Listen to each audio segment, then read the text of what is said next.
kailangan natin, ha? Receive ang kailangan natin, ha? Receive. Formahan mo, Kasi, Charles, bigay, ha? Porsyento, ha? Anong play niya? Ha? Dulo. Akayin mo dito, bago gusto mo, ha? Sumunod ka, ha?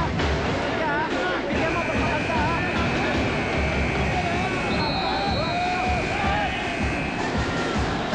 Emerlon talk and his team talking about things that only they understand. They are pulling out the cards that they know so well. FPU down at this point, 11-12. Mabayad serving.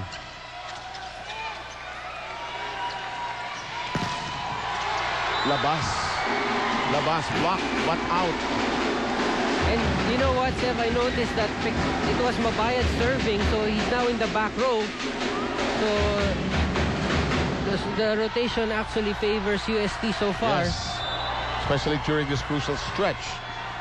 2 championship points. And UST is at championship point. Peñaranda. Still, they give the ball to him, but this time he decides to just dump it and not hit it. And Roque right there, open arms, waiting for that ball, pulling it down. George Pasqua has to talk to his team. They're trying to ice UST. Advantage